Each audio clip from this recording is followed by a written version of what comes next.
রব আমাকে আপনাকে আমাদেরকে দুনিয়ায় পাঠিয়েছেন আখিরাতের সামানকে জোগাড় করার জন্য, আখিরাতের জন্য প্রস্তুতি গ্রহণ করার জন্য। আখিরাতের সম্বল এই দুনিয়া থেকে জোগাড় করে আমরা যাব, আর আখিরাতে তার বিনিময়ে রব্বুল আলামিন তার দয়ায় আমাদেরকে অনন্ত অসীমকালের সেই সুখময় জান্নাত দিয়ে দিবেন। সকলে বলি সুবহানাল্লাহ। প্রিয় সুধী, রব যে দিনের কথা বলছেন ভয় করার জন্য, দিনটা কত কঠিন, কত ভয়াবহ।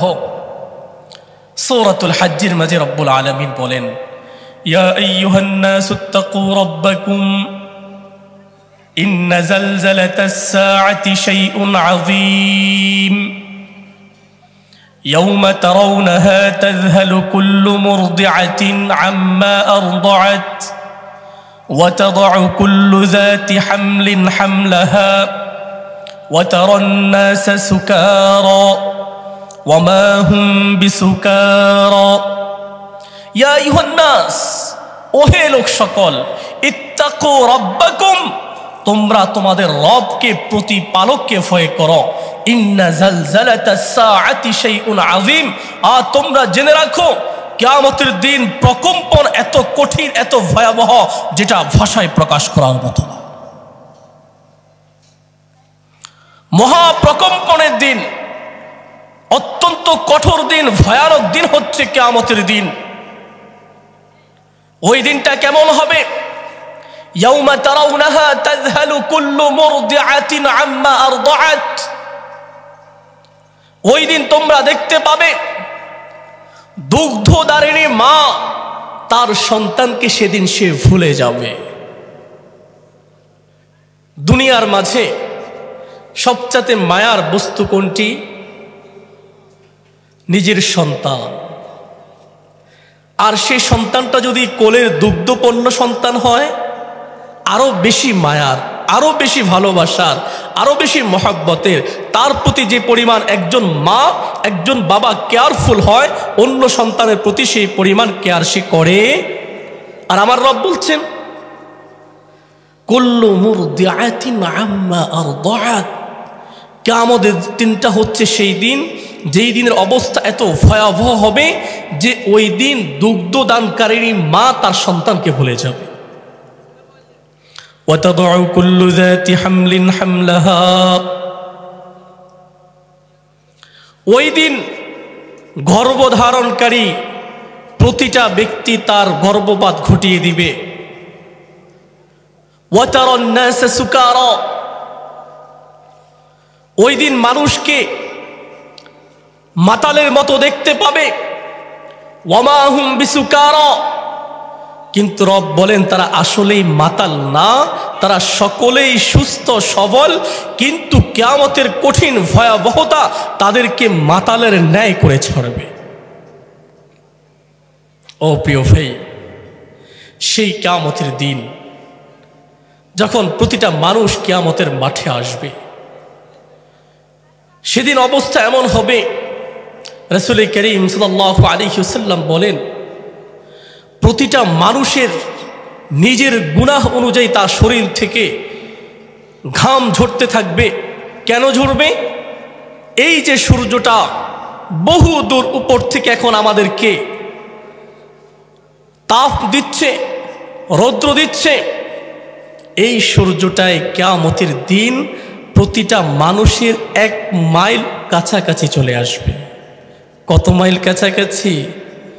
1 মাইল। এখন যে পরিমাণ তাপ দিচ্ছে তার চাইতে হাজার শত কোটি গুণ বেশি সেদিন এই সূর্য তাপ ছাড়তে থাকবে। জমিনটা তামার ন্যায় হয়ে যাবে। হাদিসে রাসূল করিম সাল্লাল্লাহু আলাইহি ওয়াসাল্লাম বলেন, সেদিন মানুষের গুনাহ অনুযায়ী কারো শরীর থেকে ঘাম ঝরতে ঝরতে এর পরিমাণ এত হবে যে কারো টাকনু পরিমাণ ভিজে যাবে, কারো হাঁটু পরিমাণ ঘাম হয়ে যাবে, কারো কোমর পরিমাণ ঘাম হয়ে যাবে। এরপর রাসূল বলেন কারো নাক পরিমাণ ঘাম হবে। এরপর রাসূল বলেন কারো কান পরিমাণ ঘাম হবে। আর এই ঘামের মাঝে মানুষ সাঁতরাইতে থাকবে। কিয়ামতের দিনটা এত বড় আর এত লম্বা হবে, 50,000 বছর সমপরিমাণ লম্বা হবে কিয়ামতের দিন। মানুষ পেরেশান হয়ে এদিক সেদিক দিক বিদিক ছুটোছুটি করতে থাকবে। তখন সকলে পেরেশান হয়ে একে অপরকে বলতে থাকবে, হয় রব কেন আজও পর্যন্ত আমাদেরকে ধরে রেখেছেন, এখনো কেন বিচার কার্য শুরু করছেন না? আল্লাহু আকবার কবীরা। রাসূল করিম সাল্লাল্লাহু আলাইহি ওয়াসাল্লাম বলেন, তখন মানুষই সিদ্ধান্ত নেবে যে চলো আমাদের আদি পিতা সর্বপ্রথম মানুষ, আমরা আদমের কাছে যাব, তার কাছে গিয়ে আমরা সুপারিশ করব, তিনি যাতে করে আল্লাহর কাছে দরখাস্ত করেন। মানুষ আদমকে খুঁজে বের করবে, আদমের কাছে গিয়ে বলবে যে ও আদম, আপনি তো হচ্ছেন সর্বপ্রথম মানুষ, আল্লাহ তাআলা নিজ হাতে আপনাকে সৃষ্টি করেছেন, আপনি দয়া করে রবের কাছে আমাদের জন্য ফরিয়াদ করুন, যাতে করে রব এত লেন্ডি সময় না করে আমাদের হিসাব কার্য শুরু করে দেন। তখন আদম বলবে নফসি নফসি নফসি। হাদিসের ভাষা 3 বার আদম বলবে নফসি নফসি নফসি। আমার কি অবস্থা হবে আমি তো সেটাই জানি না। আদম পরামর্শ দিবেন, যাও তোমরা নূহ কাছে যাও। সকলে নূহ আলাইহিস সালামের কাছে চলে আসবে। নূহ আলাইহিস সালামকে এসে বলবে, আপনি তো হচ্ছেন সর্বপ্রথম রাসূল, কারণ আল্লাহ তাআলা আপনার মাধ্যমে শরিয়ার বিধান শুরু করেন, আপনার মাধ্যমে শরিয়ার বিধান দিয়েছেন সর্বপ্রথম। অতএব আপনি রবের কাছে আমাদের জন্য সুপারিশ করুন। নূহ আলাইহিস সালাম বলবে নফসি নফসি নফসি, আমার কি হবে আমি জানি না। তখন বান্দারা বলবে, আরে আবদান শাকুরা, রব ঘোষণা দিয়েছেন আপনি হচ্ছেন শুকরগুজার বান্দা, আপনি আল্লাহর কাছে আমাদের জন্য একটু ফরিয়াদ করুন না। কিন্তু নূহ আলাইহিস সালাম বলবেন, না, নফসি নফসি, আমার কি হবে আমি তো সেটাই জানি না। তখন তিনি পরামর্শ দিবেন, যাও তোমরা ইব্রাহিমের কাছে যাও। যখন সকলে ইব্রাহিম আলাইহিস সালামের কাছে আসবে, এসে বলবে, ও ইব্রাহিম, আপনি তো হচ্ছেন খলিলুল্লাহ, আপনি তো হচ্ছেন আল্লাহর বন্ধু, আজকের এই কঠিন দিনে আপনি রবের কাছে আমাদের জন্য সুপারিশ করুন। ইব্রাহিম আলাইহিস সালাম একই উত্তর দিবে, নফসি নফসি নফসি, জানি না আমার কি হবে, জানি না আমার কি হবে, আমার কি উপায় হবে সেটাই আমি বলতে পারি না। তখন তিনি পরামর্শ দিবেন, যাও যাও তোমরা মূসার কাছে যাও। সুবহানাল্লাহ। যখন সকলে মূসা আলাইহিস সালামের কাছে যাবে, গিয়ে বলবে, ও মূসা, আপনি তো হচ্ছেন কালিমুল্লাহ, আপনি রবের সাথে কত না কথা বলেছেন, আজকে না হয় আমাদের জন্য শেষ আপনি রবের কাছে ফরিয়াদ করুন, যাতে করে রব আমাদের হিসাব নিকাশটা শুরু করে দেয়। মূসা আলাইহিস সালাম একই জবাব দিবেন, নফসি নফসি নফসি। আর পরামর্শ দিবেন, যাও তোমরা ঈসার কাছে যাও। কার কাছে যাও? ঈসার কাছে যাও। ঈসা আলাইহিস সালামের কাছে সকলে গিয়ে বলবে, ঈসা রূহুল্লাহ, আপনি তো হচ্ছেন সেই মানুষ যাকে আল্লাহ তাআলা পিতা ছাড়া সরাসরি আপনাকে দুনিয়ায় পাঠিয়েছেন। সুবহানাল্লাহ। ঈসা আলাইহিস সালামের কি কোনো বাবা ছিল? ঈসা আলাইহিস সালামের কোনো বাবা ছিল? আল্লাহ তাআলা যে বাবা ছাড়াও দুনিয়াতে মানুষ পাঠাতে পারেন, সেটা ঈসা আলাইহিস সালামের মাধ্যমে আল্লাহ তাআলা দেখিয়ে দিয়েছেন। সুবহানাল্লাহ। তো যখন ঈসা আলাইহিস সালামের কাছে আসবে, ঈসা আলাইহিস সালামও সেই একই কথা বলবে, আর উম্মত ঈসা আলাইহিস সালামকে বলবে, আপনি তো হচ্ছেন সেই ব্যক্তি যাকে আল্লাহ তাআলা মৃত মানুষকে জীবিত করার যোগ্যতা দিয়েছিলেন। সুবহানাল্লাহ। কিন্তু তিনিও বলবেন, না, নফসি নফসি নফসি, হয় আমার কি হবে, আমার কি উপায় হবে, আমার পরিস্থিতি কেমন হবে সেটাই তো আমার জানা নেই। এ কথা বলে তিনি বলবেন, যাও যাও যাও তোমরা শেষ নবী ও রাসূল মুহাম্মদ রাসূলুল্লাহ সাল্লাল্লাহু আলাইহি ওয়াসাল্লামের কাছে যাও। আমাদের প্রিয় নবী মুহাম্মদ রাসূলুল্লাহ সাল্লাল্লাহু আলাইহি ওয়াসাল্লাম হচ্ছেন শেষ নবী ও রাসূল। এই বিশ্বাসটা রাখতে হবে। কেন এটা বলছি? আমাদের সমাজের মাঝে কিছু দাজ্জাল আছে যারা আমার রাসূলকে শেষ রাসূল মানে না। তাদেরকে চিনেন? তাদের নাম হচ্ছে কাদিয়ানি। তারা কোন সম্প্রদায়? কাদিয়ানি সম্প্রদায়। এরা নিজেদেরকে মুসলমান দাবি করে। এদের অফিসের সামনে গেলে আপনি দেখবেন কালিমা লেখা আছে লা ইলাহা ইল্লাল্লাহু মুহাম্মাদুর রাসূলুল্লাহ। আমরা পড়ি লা ইলাহা ইল্লাল্লাহু মুহাম্মাদুর রাসূলুল্লাহ। আপনি ধোঁকা খেয়ে যাবেন। ব্যাপার কি? আমরা যে কালিমা পড়ি তারা তো সেই কালিমাই মানে। আপনি যদি তাদেরকে জিজ্ঞেস করেন যে আমাদের নবী কি তোমরা কি নবী হিসাবে মানো, তারা স্বীকার করবে অকপটে যে হ্যাঁ হ্যাঁ মুহাম্মদ তো নবী। কিন্তু যখন আপনি তাদেরকে বলবেন মুহাম্মদ কি শেষ নবী এটা মানো, তখন তারা বলবে ব্যাখ্যা আছে। কি আছে? অথচ রব্বুল আলামিন কি বলে দিয়েছেন? মা কানা মুহাম্মাদুন আবা আহাদিম মির রিজালিকুম ওয়ালাকিন রাসূলুল্লাহি ওয়া খাতামান নাবিয়্যিন। আরে ওয়ালাকিন রাসূলুল্লাহ, মুহাম্মদ তো আল্লাহর রাসূল, ওয়া খাতামান নাবিয়্যিন এবং শেষ নবী। আমরা আমাদের রাসূলকে যেমন নবী হিসাবে রাসূল হিসাবে মুহাম্মদকে আমরা স্বীকারোক্তিতে বিশ্বাস করি, এটা ঈমানের যেমন দাবি, এটাও ঈমানের দাবি যে আমার নবী শেষ নবী, এটা বিশ্বাস করতে হবে। যদি আমার নবীকে শেষ নবী কেউ বিশ্বাস না করে তাহলে সে কখনো নিজেকে ঈমানদার দাবি করতে পারবে না। অতএব আমরা আমাদের সন্তানগুলোকে আমরা যে শিক্ষা দেই আশহাদু আল্লা ইলাহা ইল্লাল্লাহ ওয়া আশহাদু আন্না মুহাম্মাদান আবদুহু ওয়া রাসূলুহু, যে আমি সাক্ষ্য দিচ্ছি আল্লাহ ছাড়া কোনো মাবুদ নেই, ওয়া আশহাদু আন্না মুহাম্মাদান আবদুহু ওয়া রাসূলুহু, এবং আমি আরও সাক্ষ্য দিচ্ছি যে মুহাম্মদ আল্লাহর রাসূল এবং বান্দাও আল্লাহর রাসূল। এখানে আমরা বাচ্চাদেরকে এখন থেকে শুধু আল্লাহর রাসূল এতটুকুই শিক্ষা দিব না, আমরা বলবো মুহাম্মদ আল্লাহর বান্দা ও শেষ রাসূল। কথা বলেন কি বলবো? আল্লাহর বান্দা ও, সকলে বলেন কি বলবো? আল্লাহর বান্দা ও শেষ রাসূল। এটা আমাদের বর্তমান বাচ্চাদেরকে শিক্ষা দিতে হবে, নতুবা এই বাচ্চারা বড় হলে তাদের প্রলোভনে পড়ে ধোকায় পড়ে তার ঈমানটাকে সে শেষ করে দেবে। প্রিয় হাজিরিন, তো যখনই সকলে প্যারা নবী মুহাম্মদ রাসূলুল্লাহ সাল্লাল্লাহু আলাইহি ওয়াসাল্লামের কাছে কিয়ামতের দিন সেই কঠিন মুহূর্তে এসে একত্রিত হবে, এসে বলবে ওগো আল্লাহর রাসূল, আপনি তো হচ্ছেন সাইয়্যিদুল মুরসালিন, আপনি তো হচ্ছেন খাতামুন নবিয়্যিন, আপনি দয়া করে মেহেরবানি করে আজকের এই কঠিন দিনে আমাদের রবের কাছে আমাদের জন্য সুপারিশ করুন। সুবহানাল্লাহ।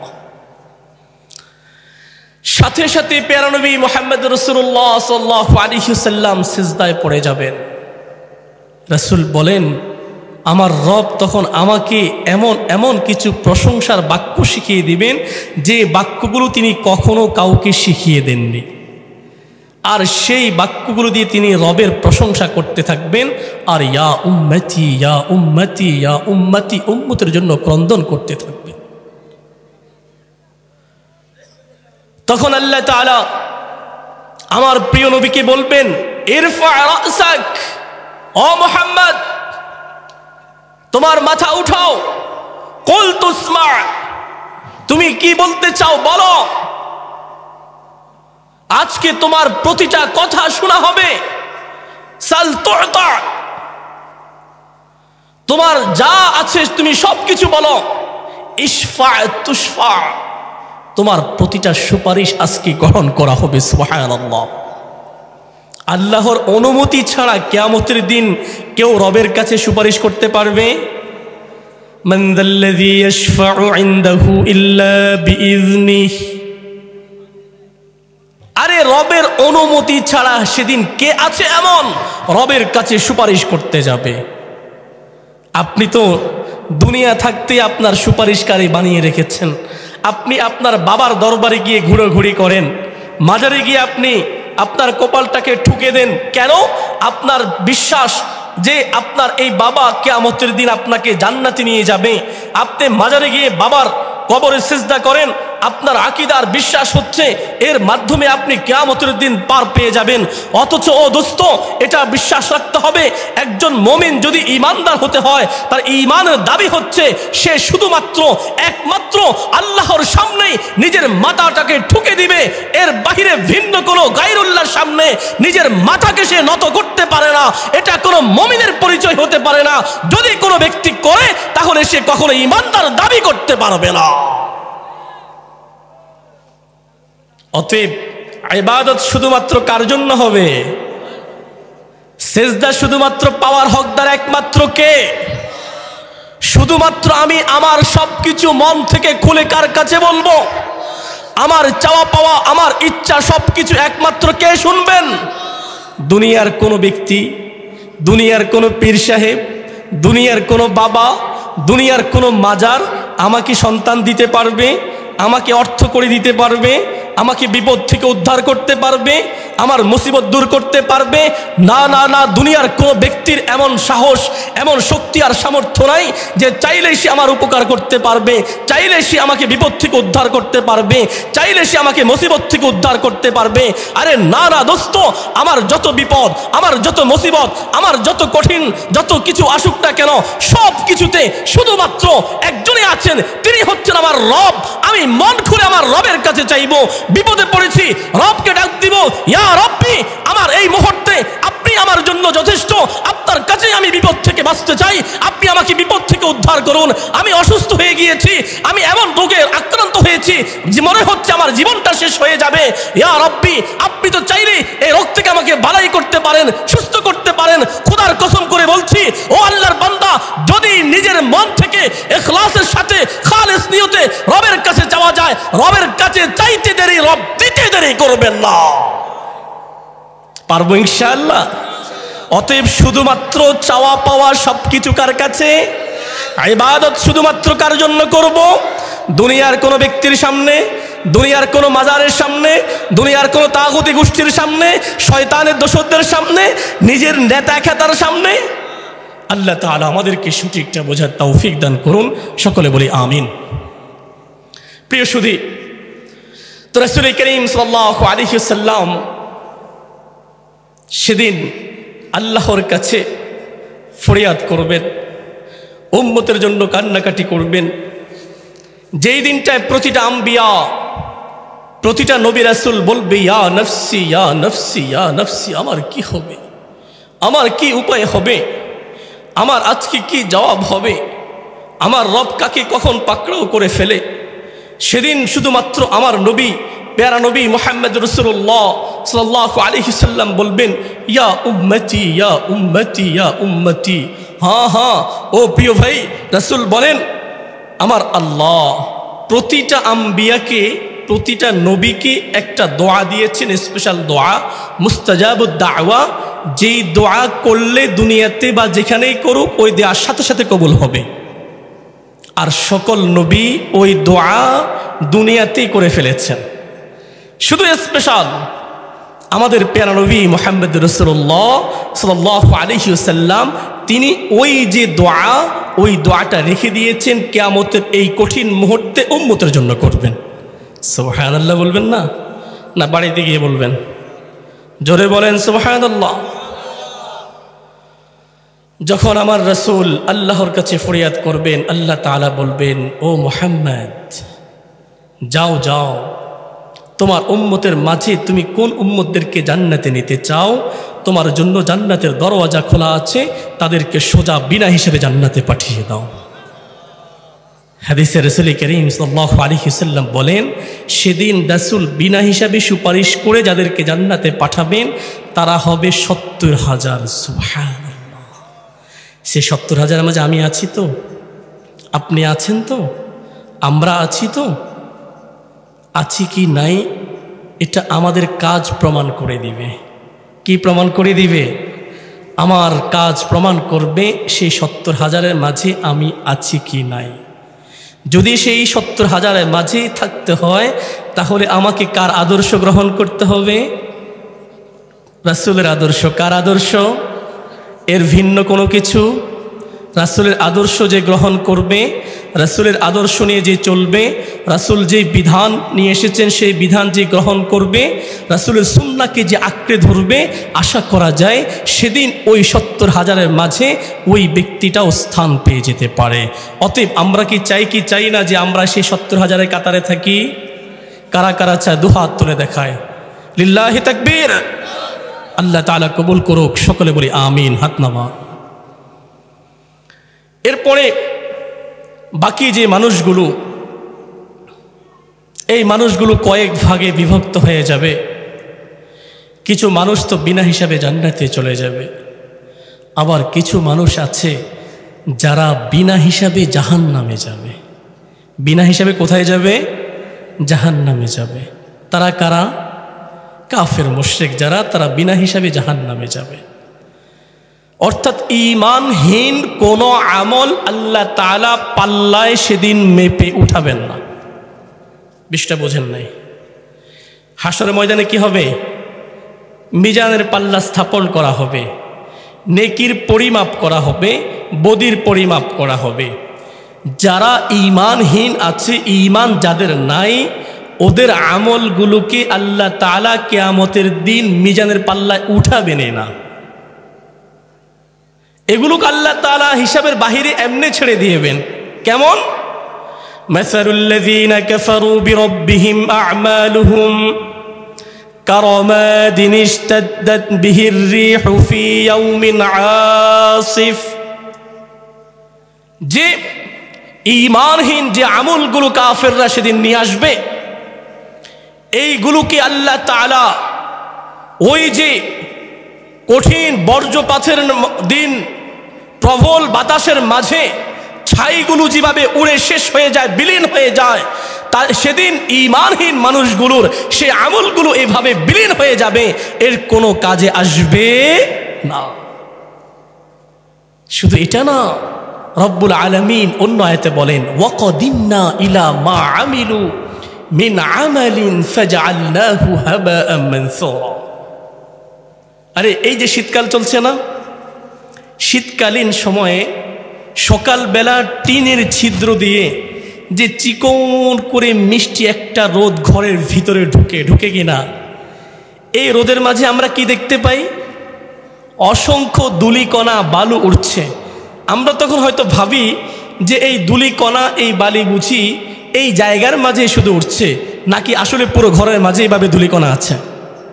পুরো ঘরে আছে, এখানে আলো পড়েছে বিধায় চোখে দেখছি, অন্যগুলো চোখে পড়ছে না। এত বেশি ধূলিকণাগুলো মিশে আছে যেগুলো চোখে দেখা যায় না নরমালি।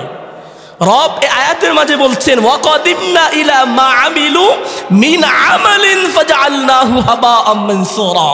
আরে কিয়ামতের দিন যখন আমি তাদের আমলের দিকে মনোনিবেশ করব, ঈমানহীন সেই আমলগুলোকে আমি এইভাবে শূন্যে ধূলিকণার ন্যায় উড়িয়ে দিব, যার কোনো অস্তিত্ব খুঁজে পাওয়া যাবে না। আর সেই মানুষগুলোকে আল্লাহ তাআলা বিনা হিসাবে কি দিবেন? জান্নাত না জাহান্নাম? জাহান্নাম। কি দিবেন? কথা বলেন। জাহান্নাম দিবেন। এরপরে আরো দুটো দল বাকি থাকবে। কয়টা দল? একটা দল বিনা হিসাবে জান্নাতে যাবে, আর একটা দল বিনা হিসাবে জাহান্নামে যাবে। বাকি যে দুটো দল, তার মাঝে একটা দল সহজে নাজাত পেয়ে যাবে, সহজে তাদের হিসাব নিকাশ শেষ হয়ে যাবে, তারা জান্নাত পাবে। এরা কারা? এদের পরিচয় কি? আল্লাহু আকবার কাবীরা। এরা হচ্ছে তারা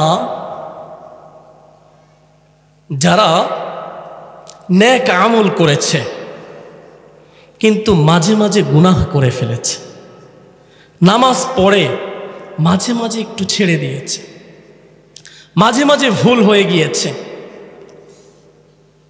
এই যে এই মানুষগুলোর হিসাবটা কেমন হবে? আল্লাহ তাআলা তাদেরকে কাছে ডাকবেন, যে বান্দা কাছে আসো, তুমি না ওই দিন এই কাজটা করেছিলা? বান্দা তখন লজ্জিত হবে, শরম পাবে, চুপ করে থাকবে। আল্লাহ তাআলা বলবে যাও যাও, আমি তোমাকে ক্ষমা করে দিয়েছি, জান্নাতে চলে যাও। এই মানুষগুলোর পরিচয় কি? কখনো ভুলে চুকে গুনাহ হয়ে গেছে, গুনাহ হওয়ার সাথে সাথে সে বসে থাকেনি, সাথে সাথে রবের কাছে সে ইস্তিগফার করেছে, তাওবা করে নিজের জীবনের গুনাহটাকে মাফ নিয়ে নিয়েছে। এই জন্য প্রিয় ভাই, যখনই গুনাহ হয়ে যাবে, আমরা গুনার বাহিরে মানুষ না, মানুষের স্বভাব আর বদ অভ্যাস হচ্ছে মানুষ গুনাহ করে, মানুষ গুনাহ করবে। আর আমার রবের সিফাত আর গুণ হচ্ছে তিনি মানুষকে ক্ষমা করবেন, ক্ষমা করে দেন। এই জন্য তো রব বলেছেন, বান্দা তোমার গুনাহ কতটুকু হয়েছে, যতই তুমি গুনাহ করো না কেন, তুমি আমার রহমত থেকে নিরাশ হইও না। লা তাকুনাতু মির রাহমাতিল্লাহ। আরে তুমি কত গুনাহ করেছো, পাহাড় সমান গুনাহ হয়েছে, তোমার গুনাহ আসমান ছুঁই ছুঁই হয়ে গিয়েছে, সমুদ্রের ফেনা সমপরিমাণ গুনাহ তুমি করেছো। আরে কোনো অসুবিধা নাই, আসো তুমি আমার কাছে ফিরে আসো, তুমি আমার কাছে ধর্ণা দাও, তুমি ফরিয়াদ করো, তওবার মতো তওবা করো, প্রতিজ্ঞাবদ্ধ হও আমার কাছে। তুমি যদি প্রতিজ্ঞাবদ্ধ হয়ে খালিস নিয়তে তওবা করো, আমি রব তোমার একটা দুইটা গুনাহ নয়, ইন্নাহু ইয়াগফিরুয যুনুবা জামিআ, তোমার জীবনে যত গুনাহ আছে, জিনার গুনাহ, মদের গুনাহ, ইয়াবার গুনাহ, নষ্টামির গুনাহ, যত গুনাহ তুমি করেছো, প্রতিটা গুনাহ হার গুনাহ আমি রব ক্ষমা করে তোমাকে বেগুনাহ মাসুম বাচ্চার ন্যায় করে দেব। চাইতে হবে কার কাছে? যখনই ভুল হয়ে যাবে, যখনই কোনো আমল ছুটে যাবে, যখনই কোনো গুনাহ প্রকাশ পাবে, তখন একজন মুমিনের বৈশিষ্ট্য হচ্ছে মুমিন সাথে সাথে ইস্তিগফার করবে, মুমিন সাথে সাথে তাওবা করবে। মুমিন বলবে তখন আস্তাগফিরুল্লাহ আস্তাগফিরুল্লাহ আস্তাগফিরুল্লাহ আস্তাগফিরুল্লাহ ওয়া আতুবু ইলাইহি আস্তাগফিরুল্লাহ ওয়া আতুবু ইলাইহি আস্তাগফিরুল্লাহ ওয়া আতুবু ইলাইহি আস্তাগফিরুল্লাহাল্লাযী লা ইলাহা ইল্লা হুয়াল হাইয়ুল কাইয়্যুম ওয়া আতুবু ইলাইহি লা হাওলা ওয়ালা কুওয়াতা ইল্লা বিল্লাহ। মুমিন যখনই কি করবে, গুনাহ করবে, সাথে সাথে সে কি করবে, তাওবা করবে। প্রিয় ভাই, আজকের এই মাদ্রাসার মাহফিল থেকে একটা সবক নিয়ে যাবেন, সেটা হচ্ছে মুমিনের দায়িত্ব, মুমিনের প্রতিনিয়ত একটা কাজ হচ্ছে মুমিন প্রতিদিন তাওবা করবে। মুমিন প্রতিদিন কি করবে? তাওবা করবে। এটা পারবেন ইনশাআল্লাহ? একজন মানুষের প্রতিদিন যেমন খাবারের প্রয়োজন শরীরটাকে সুস্থ রাখার জন্য, ঠিক তদ্রূপ একজন মুমিনের হৃদয়টাকে নিরাপদ রাখার জন্য, নিজের আমলগুলোকে নিরাপদ রাখার জন্য তার প্রতিদিনের কাজ হচ্ছে সে তাওবা করা ছাড়া ঘুমাবে না। কি করা ছাড়া ঘুমাবে না? করবো তো তাওবা ইনশাআল্লাহ। করলে কি লাভ হবে জানেন? আরে শুধু রব গুনাহ মাফ করবেন এটাই না, আল্লাহ তাআলা বলেন ইল্লা মান তাবা ওয়া আমানা ওয়া আমিলা আমালান সালিহা। আরে যারা তাওবা করে, ঈমানের সাথে নেক আমল করে, ফাউলাইকা ইউবাদদিদুল্লাহু সাইয়্যাতিহিম হাসানাত, আল্লাহ তাআলা তাদের অতীত জীবনের গুনাহগুলোকে নেকি দ্বারা পরিবর্তন করে দিবেন।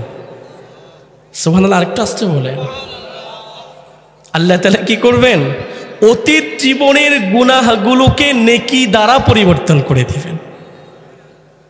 আল্লাহু আকবার কাবীরা। যারা বলতেছিলাম, শেষ যে দুটো দল থাকবে, একটা দলের হিসাব নিকাশ হবে সহজ, এটাকে হিসাব নিকাশ বলে না। আল্লাহ তাআলা যার হিসাব নেওয়া শুরু করবেন, রাসূল বলেন নিশ্চিত সে আটকা পড়বে, জাহান্নামে যেতে হবে। মান হুসিবা উকিবা, যার হিসাব নেওয়া হবে তার কঠিন অবস্থা হবে, সে আটকা পড়ে যাবে। এটা হবে কি? আল্লাহ তাআলা কাছে ডাকবেন, ভালোবাসার আদর করবেন, ভালোবাসার চাদরে মা ভরা শব্দ দিয়ে বলবেন, এই তুই না অমুক দিন অমুক জায়গায় নিজের ঘরের দরজাটা বন্ধ করে একাকী সুযোগ পাওয়ার পরে অমুক গুনাহে লিপ্ত হয়েছিলি। বান্দা একটু শরম পাবে, একটু লজ্জিত হবে। আল্লাহ তাআলা বলবেন যা যা, আমি তোরে ক্ষমা করে দিয়েছি। সুবহানাল্লাহ। শেষ যেই দলটা থাকবে, ওদের হিসাবটা আল্লাহ তাআলা কড়া গন্ডায় নেবেন। হিসাব কি করবেন? কড়া গন্ডায় হিসাব নেবে। হিসাব নেওয়ার ক্ষেত্রে অবস্থা এত কঠিন হবে, আল্লাহ তাআলা তাকে ডাক দিবেন, বলবেন বান্দা এই অমুক দিন অমুক সময় তুই এই কাজটি কেন করলি? কি বললে, কি বুঝলেন? আগেরটা ছিল কি, বান্দা তুমি এমনটা করেছো না। ছোট্ট বাবুকে যেমন কাছে ডেকে আপনি বলেন বাবু তুমি এটা করেছো না, না এটা আর করে না, এটা করা ঠিক না, আপনি তাকে উপদেশ দিয়ে ছেড়ে দিলেন। আর আরেকটা বাচ্চাকে আরেকজনকে ধমক দিয়ে ডাক দিলেন, এই এদিকে আয়, ব্যাপার কি, তোর দ্বারা এমন কাজ হলো কেন? আমার রাসূল বলেন বান্দা যখন আল্লাহর সামনে দাঁড়াবে আর আল্লাহ তাআলা তাকে এইভাবে হিসাব চাওয়ার জন্য ডাক দিবেন আর জিজ্ঞেস করবেন কেন এমন কাজ করলি, বান্দা হিসাব দেওয়া ছাড়া এক পা সামনে যেতে পারবে না। যখন আল্লাহ তাআলা হিসাব চাইবেন বান্দার সাথে সাথে অস্বীকার যাবে। বান্দা মনে করবে এটা দুনিয়ার আদালত, যে মিথ্যা কথা বলে উকিল ধরায় দিলে সবকিছু খালাস হয়ে যাবে নাকি? ওটা কার আদালত? আল্লাহর আদালত। কার আদালত ওটা? আরে আদম আলাইহিস সালামের কাছে যখন সকল উম্মত যাবে সুপারিশের জন্য, আদম তখন বলবে আরে আজকে আমার রব যে পরিমাণ রাগান্বিত অবস্থায় আছেন, তিনি পূর্বে কোনোদিন এমন রাগান্বিত ছিলেন, অতীতে কোনোদিন এমন রাগান্বিত ছিলেন না, পূর্বে কোনো সময় এমন রাগান্বিত হবেন না, অতএব আমার রবের কাছে আমি যেতে পারবো না, নাফসি নাফসি নাফসি, আমার অবস্থা কি হবে আমি সেটা নিয়ে পেরেশান হয়ে আছি। এটা হচ্ছে সেই দিন। আর সেই দিন বান্দার কত স্পর্ধা, সে রবের সামনে মিথ্যা কথা বলবে। তখন আল্লাহ তাআলা তার সামনে 4টা সাক্ষী দাঁড় করাবেন। কয়টা সাক্ষী? এটা হচ্ছে আমাদের শেষ কথা। কয়টা সাক্ষী? 4টা সাক্ষী। 1 নম্বর সাক্ষী হচ্ছে জমিন। কোন কি? এই যে জমিনে বসে আছেন, জমিনের মাঝে দাবড়িয়ে বেড়াচ্ছেন, অহংকার প্রদর্শন করে চলছেন, আপনি মনে করছেন আপনি দুনিয়ার মাঝে সেরা, আপনি দুনিয়ার মাঝে বাহাদুর, আপনার পাওয়ার আছে, আপনার শক্তি আছে, আপনার ক্ষমতা আছে, আপনার নেতাগিরির দাপট আছে, আপনার অর্থকড়ি আছে। ও প্রিয় ভাই, আমার রব তো হচ্ছেন তিনি। তিনি যদি বলতেন কোন, তাহলে এই জমিন, যে জমিনের উপর আপনি দাঁড়িয়ে দাপড়িয়ে চলছেন, আল্লাহ তাআলা চাইলে এই জমিনের কত হাত নিচে আপনাকে ঢুকিয়ে দিতে পারতেন। কথা বলুন ঠিক কিনা? অতএব কিসের উপরে দাবড়াচ্ছেন? ভাবছেন জমিন বোবা, কিচ্ছু জানে না, কিচ্ছু বলবে না। হ্যাঁ, রব্বুল আলামিন সূরাতুল জিলজালের মাঝে বলেন সেদিন জমিন অকপটে আপনার প্রতিটা কর্মের কথা আল্লাহর সামনে প্রকাশ করে দিবে। ইয়াউমা ইযিন তুহাদ্দিসু আখবারাহা বিআন্না রাব্বাকা আওহা লাহা يومئذ يصدر الناس أشتاتا ليروا أعمالهم। ওই দিন আপনি মিথ্যা কথা বলবেন, সে বলবে যে না আমি তো এটা করি নাই, এটা আমার দ্বারা হয় নাই। আল্লাহ তাআলা সাথে সাথে সাক্ষী উপস্থিত করবেন জমিনকে। জমিন সাথে সাথে বলবে আল্লাহ সে তো ওদিন অমুক জায়গায় আমার এই পিঠের উপরে দাঁড়িয়ে সে অমুক অন্যায় কাজটা করেছিল, আমি সাক্ষী আছি। আল্লাহু আকবার বলবেন না? আল্লাহু আকবার। আরে যে জমিনকে আমি দাপড়িয়ে চলছি, জমিনকে গুরুত্ব দিচ্ছি না, যে জমিনের উপরে আমি আমার মন চাহি জিন্দেগি অনুযায়ী নিজের জীবনটাকে পরিচালনা করছি, আমার রব যে বিধান আমাকে দিয়েছেন, আমার রাসূল যে সুন্নাহ আমার জন্য রেখে গিয়েছেন, তার প্রতি আমি বিন্দু পরিমাণ ভ্রুক্ষেপ করছি না। আমি ভাবছি দুনিয়ার জীবন আর কয়দিনের জীবন, যেভাবে ইচ্ছা সেভাবে চলবো, একদিন তো চলেই যাব। ও প্রিয় ভাই, যেই জমিনের উপরে আপনি দাপড়িয়ে চলছেন, আপনি নিজের মন চাহি জিন্দেগি পরিচালনা করছেন, এই জমিনটাই কিয়ামতের দিন সর্বপ্রথম আপনার বিরুদ্ধে রবের কাছে সাক্ষী হয়ে যাবে। আপনি যা যা জমিনে করেছিলেন প্রতিটা অপকর্মের হিসাব সেদিন আল্লাহ তাআলা সাক্ষী হিসাবে জমিন থেকে নেবে। অবস্থা কত কঠিন হবে, কত ভয়াবহ হবে। বান্দা অস্বীকার যাবে, বান্দা স্বীকার করবে না, বান্দা স্বীকার করবে না। তখন আল্লাহ তাআলা দ্বিতীয় সাক্ষী দাঁড় করাবেন। কোন সাক্ষী? দ্বিতীয় সাক্ষী কি? কিরামান কাতিবিনা ইয়ালামুনা মা তাফআলুন। আমাদের 2 কাঁধে কি আছে? 2 জন ফেরেশতা আছে, এদের নাম কি? কিরামান কাতিবিন। ডান কাঁধের ফেরেশতার নাম কি? আর কিরামান। বাম কাঁধের ফেরেশতার নাম কাতিবিন। আল্লাহ আমাদেরকে হেফাজত করুক। এই যে আমরা একটা ভুল বিশ্বাসের উপরে আছি, সেটা হচ্ছে কি জানেন? দু কাঁধে যে দুইজন ফেরেশতা আছে, আমরা মনে করি ডান কাঁধের ফেরেশতা হচ্ছেন কিরামান, বাম কাঁধের ফেরেশতা হচ্ছেন কাতিবিন। আসলে আল্লাহ তাআলা কি বলেছেন? যে দুইজন সম্মানিত লেখক। কিরামান কাতিবিন শব্দের অর্থ কি? দুইজন সম্মানিত লেখক। এখানে কোনো ফেরেশতার নাম উল্লেখ করা হয়নি। আমরা একজন নাম দিয়ে দিয়েছি কিরামান, আরেকজন নাম দিয়ে দিয়েছি কি? কাতিবিন। না, এটা বলা যাবে না। দুইজনই সম্মানিত ফেরেশতা। দুইজন কি? সম্মানিত ফেরেশতা। আল্লাহ তাআলা এদের কোনো নাম এখানে দেননি।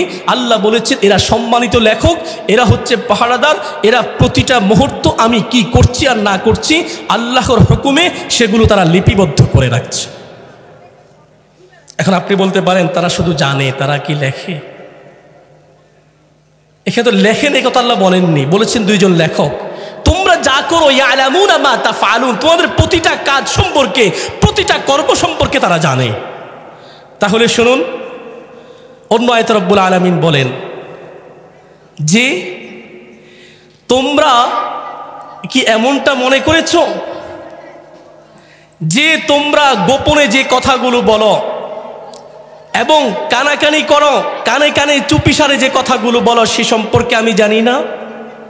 আরে আমি শুধু সেগুলো জানি, বিষয়টা এমন না, বরং আমার পক্ষ থেকে তোমাদের কাছে ফেরেশতাদ্বয় রয়েছে, তোমরা যা কিছু করছো সব কিছু তারা লিপিবদ্ধ করে রাখছে। সুবহানাল্লাহ।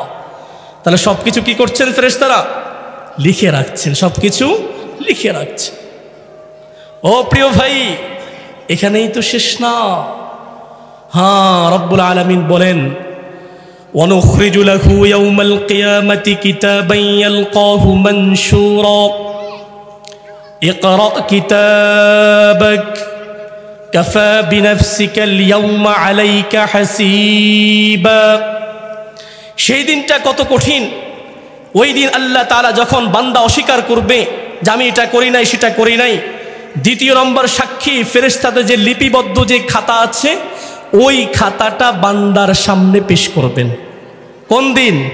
ওয়ানুখরিজু লাহু ইয়াউমাল কিয়ামা, কিয়ামতের দিন আল্লাহ তাআলা সেই খাতাটা বের করবেন, বান্দার সামনে দিবেন, বান্দা নিজ চোখে সেই খাতা দেখতে পাবে।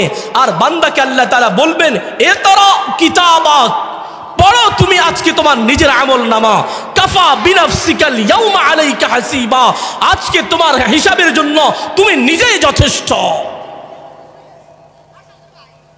অন্য আয়াতে রব্বুল আলামিন বলেন ওয়াউদিআল কিতাবু ফাতারাল মুজরিমিনা মুশফিকিনা মিম্মা ফীহি।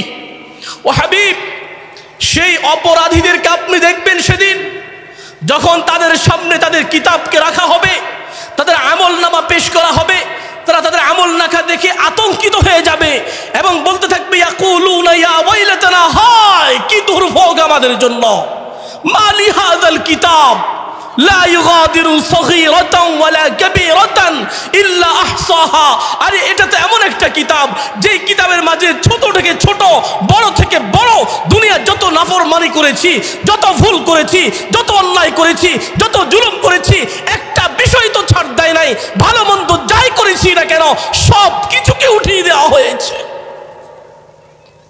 প্রিয় ভাই, সেদিন কি অবস্থা হবে? এরপরে বান্দা অস্বীকার করবে, বান্দা স্বীকার করতে চাইবে না। যখন বান্দা স্বীকার করবে না, তখন তৃতীয় সাক্ষী আল্লাহ তাআলা নিয়ে আসবেন। সেটা কি? আল্লাহ তাআলা যখন দেখবে বান্দা স্বীকার করে না, তার মুখের মাঝে মোহর মেরে দিবেন, সেলাই করে দিবেন, আর সে কথা বলতে পারবে না। সূরাত ইয়াসিনের মাঝে রব্বুল আলামিন বলেন اليوم نختم على أفواههم وتكلمنا أيديهم وتشهد أرجلهم بما كانوا يكسبون। হাত সাক্ষ্য দিবে। কি সাক্ষ্য দিবে? হাত সাক্ষ্য দিবে। আরে হাত সাক্ষী দিবে, এটাকে তো সে স্বীকার করবে না, বিশ্বাস করবে না। সে বলবে হাত মিথ্যা কথা বলছে, হাত কি বলবে? আল্লাহ, সে আমার দ্বারা এই জুলুমের কাজগুলো করেছে, আমার দ্বারা অন্যায়ভাবে অমুকের উপর প্রহার করেছে, অমুকের সম্পদ সে গ্রাস করে নিয়েছে। যখন হাতের কথা সে গ্রান্টেড করতে চাইবে না, হাতের কথার পক্ষে ওয়াতাশহাদু আরজুলুহুম, তার পাও সাক্ষী দিবে। পাও বলবে, হ্যাঁ হ্যাঁ আল্লাহ, সে যে হাত দ্বারা এই কাজগুলো করেছিল আমি নিজে সাক্ষী আছি, আমি নিজে দেখেছি। সুবহানাল্লাহ বলেন। কোথায় যাবেন? অন্য আয়াতে রব্বুল আলামিন বলেন, হাত্তা ইযা মা জাউহা শাহিদা আলাইহিম সামউহুম ওয়া আবসারুহুম ওয়া জুলুদুহুম বিমা কানু ইয়ামালুন। আরে ওই দিনটায় শুধু আপনার হাত সাক্ষী দিবে তাই নয়, আপনার হাত সাক্ষী দিবে, আপনার পাও সাক্ষী দিবে, আপনার চোখ সাক্ষী দিবে। চোখ বলবে, হ্যাঁ আমার দ্বারা সে অমুক জায়গায় অমুক দিন দোকানের সামনে দাঁড়িয়ে টেলিভিশন দেখেছিল। তার কান সাক্ষী দিবে যে আমার দ্বারা সে অশ্লীল গান শুনতো। তার শরীরে যে চামড়াগুলো আছে, চামড়াগুলো সেদিন আপনার আমার বিরুদ্ধে রবের কাছে সাক্ষী হিসাবে দাঁড়িয়ে যাবে। আর যখন শরীরের চামড়াগুলো আল্লাহর কাছে আপনার আমার বিরুদ্ধে সাক্ষী দিবে, তখন আপনি আর আমি বলবো, অপরাধী কি বলবে? ওয়াকালু লিজুলুদিহিম লিমা শাহিদতুম আলাইনা। তখন সে তার চামড়াগুলোকে বলবে তারা যে, আইরে তোমরা আমাদের বিরুদ্ধে সাক্ষী দিলে কেন? তখন সেই চামড়া উত্তর দিবে, ক্বালু আনতাকানাল্লাহুল্লাযী আনতাকা কুল্লা শাই, যে আল্লাহ তাআলা আমাদেরকে বাকশক্তি দান করেছেন, যিনি সকল বস্তুকে বাকশক্তি দিয়েছেন। আর আল্লাহ তাআলা আমাদেরকে শক্তি দিয়েছেন, সামর্থ্য দিয়েছেন। আর এই জন্য আজ আমরা তোমার বিরুদ্ধে দুনিয়ায় থাকা তোমার হার প্রতিটা গুনাহের কথা, প্রতিটা জুলুমের কথা, প্রতিটা নাফরমানির কথা আজ আমি রাজ সাক্ষী হিসাবে রবের কাছে সাক্ষী দিয়ে দিলাম। কি বলেন, ছাড় পাওয়া যাবে? দুনিয়ার আদালত একটা থেকে না হলে আরেকটা গিয়ে সিস্টেমে বের হয়ে যাব, সম্ভব হবে? সুযোগ আছে? কথা বলেন, সুযোগ আছে? অতএব পরিবর্তন কি এখন হব না আরো পরে হব? কখন পরিবর্তন হতে হবে? পরিবর্তন হওয়ার সময়টি কখন? এখন বান্দা বুঝ এসেছে। এখন গুনাহের মাঝে ডুবেছিলাম, জুলুমের মাঝে নিমজ্জিত ছিলাম, নাফরমানির মাঝে ছিলাম, নামাজ ছেড়ে দিয়েছি, রোজা ছেড়ে দিয়েছি, ঘুষ আর সুদ গ্রহণ করেছি। আজকে বুঝে আসছে এই মাদ্রাসার মাহফিল থেকে আজকে আবার সিদ্ধান্ত হবে, জীবনে যত অন্যায় করেছি সব গুনাহ ছেড়ে দিলাম, জীবনে যত ভুল করেছি সব ভুল থেকে নিজেকে সূত্রে নিলাম, রবের কাছে ফরিয়াদ করে তাওবা করে আজকের এই মাহফিল থেকে কারা কারা নিজের জীবনের গুনাহগুলোকে মাফ নিয়ে ভবিষ্যতের জীবনটাকে সুন্দর একটা জীবন হিসাবে পরিচালনা করতে চায়, দুহাত তুলে দেখায়। আল্লাহ তাআলা কবুল করুক, সকলে বলি আমিন। ভাই, শয়তানের শেষ ধোঁকা কি জানেন? আপনি যখন সিদ্ধান্ত নেন যে হ্যাঁ আমাকে আজকে থেকে নামাজ ধরতে হবে, আমি তো জীবনে অনেক ভুল করে ফেলেছি, তখন শেষ একটা টোপ দিবে শয়তান আপনাকে যে নামাজ তো ধরবাই ঠিক আছে, আজকে আসর থেকে দরকার নাই, আজকের মাগরিব থেকে না, কালকের ফজর থেকে ধরো। এটা কি শয়তানের শেষ একটা টোপ? এই যে কথা বললো, আপনি চিন্তা করলেন হ্যাঁ ঠিক আছে নামাজ তো পড়েই নেই, নামাজ যেহেতু ভালোভাবে ধর্ম আগামীকাল থেকে শুরু করব, আর আগামীকাল ফিরে আসে না, আগামী ফজর আর ফিরে আসে না। এটাই হচ্ছে শয়তানের শেষ টোপ, শেষ ধোঁকা। এই জন্য প্রিয় ভাই, আজকের মাহফিল থেকে আমরা সিদ্ধান্ত নিব যে আগামী দিনের আমার জীবনটা হবে কোরআন সুন্নাহর ছাঁচের জীবন, ইনশাআল্লাহ। আল্লাহ তাআলা তৌফিক দান করুন, সকলে বলি আমিন। প্রিয় সুধী, এই যখন তৃতীয় নাম্বার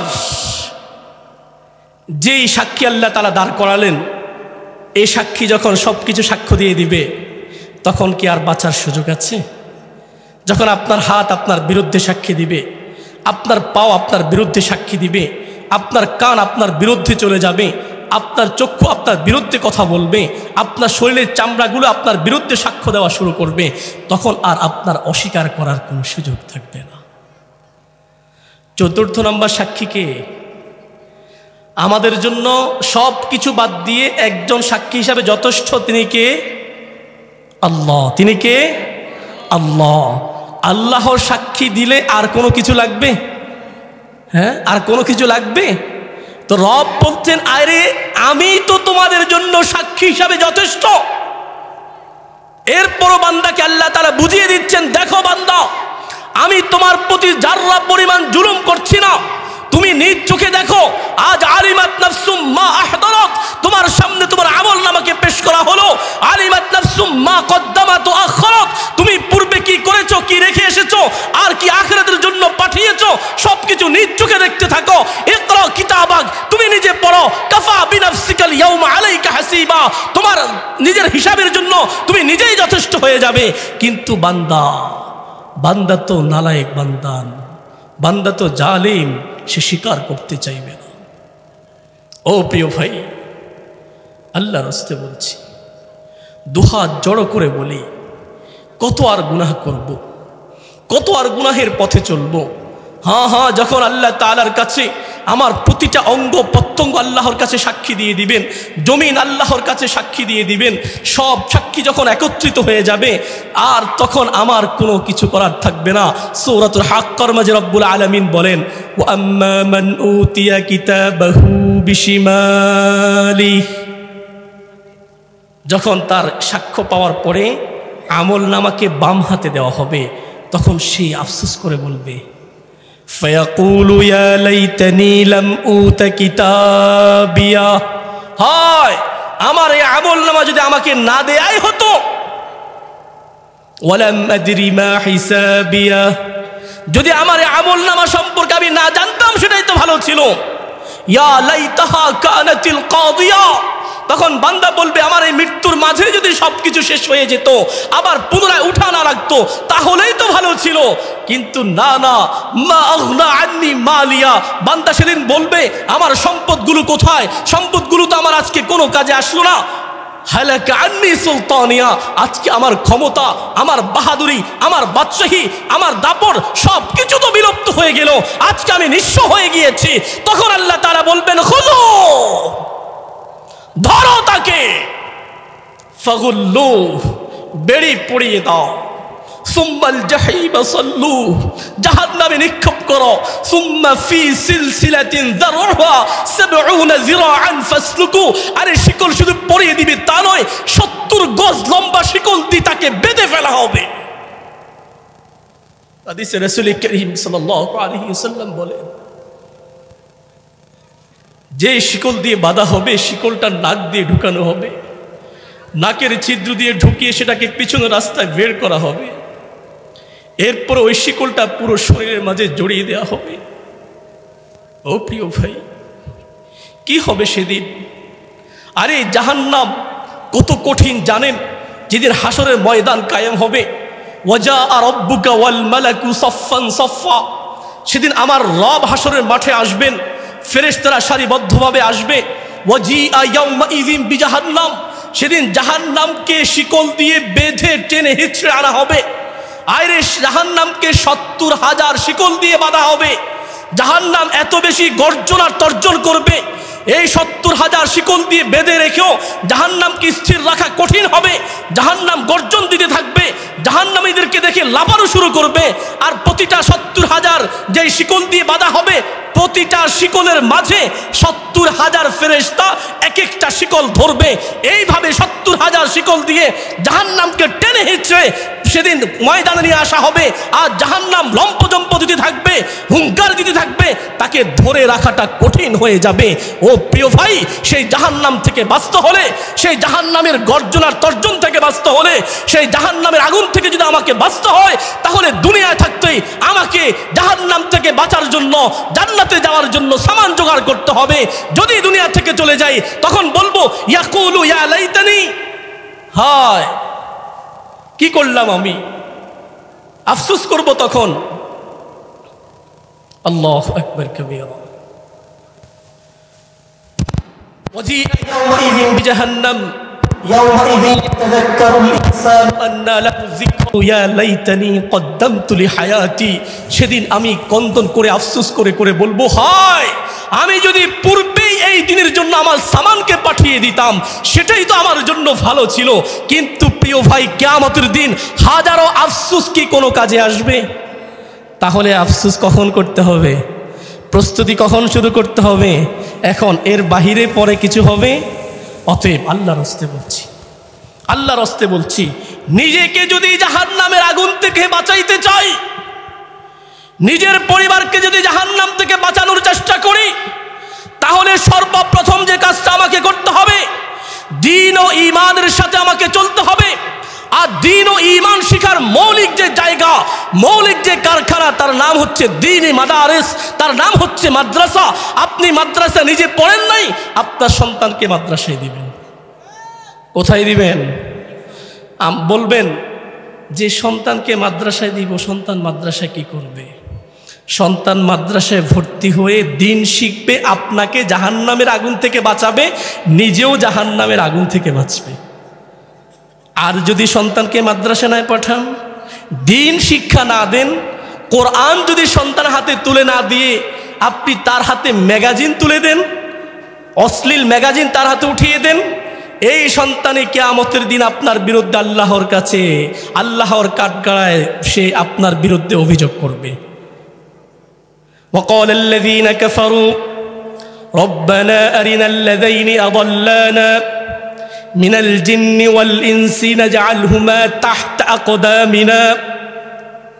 আরে, যে সন্তানকে আপনি খুব আদর সোহাগ করেছেন, খুব ভালোবাসা দিয়েছেন, মাথার ঘাম পায়ে ফেলে সন্তানের জন্য সব কিছু করেছেন, নিজের সুখ, নিজের আনন্দ সব কিছু যে সন্তানের জন্য বিসর্জন দিয়েছেন, ওই সন্তানকে দিন না শেখানোর কারণে, তার হাতে কোরআনটা তুলে না দেওয়ার কারণে কিয়ামতের দিন যখন সন্তান ওই জাহান্নামের বাসিন্দা হবে, তখন ওই সন্তান অভিযোগ করবে, আল্লাহর কাছে প্রশ্ন তুলবে, ইয়া রব্বি, কেন, কি কারণে আজকে আমাকে জাহান্নামে দেওয়া হচ্ছে? তখন আল্লাহ বলবে, তুই তো জাহান্নামের উপযুক্ত, দুনিয়ায় থাকা অবস্থায় দিন মেনে চলসনি, কোরআনের সাথে তোর কোনো সম্পর্ক ছিল না।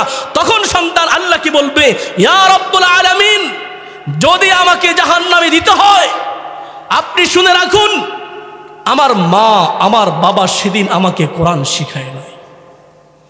আমার বাবা আমাকে মাদ্রাসার পরিবর্তে বদ্দিন শিক্ষা দিয়েছে, কোরআন শিক্ষা দেওয়ার পরিবর্তে আমাকে নাচ গান শিক্ষা দিয়েছে, দিন কি জিনিস আমাকে বুঝতে দেয় নাই। অতএব আজকে যদি আমাকে জাহান্নামে যেতে হয়, আমি জাহান্নামে যাওয়ার আগে আমার সেই গার্ডিয়ানগুলোকে, আমার সেই মা বাবাকে, আমার সেই অভিভাবককে আমার সামনে নিয়ে আসুন, তাদেরকে আমার পায়ে আমি পদদলিত করে তাদেরকে পায়ে মারিয়ে তারপরে জাহান্নামে যাব।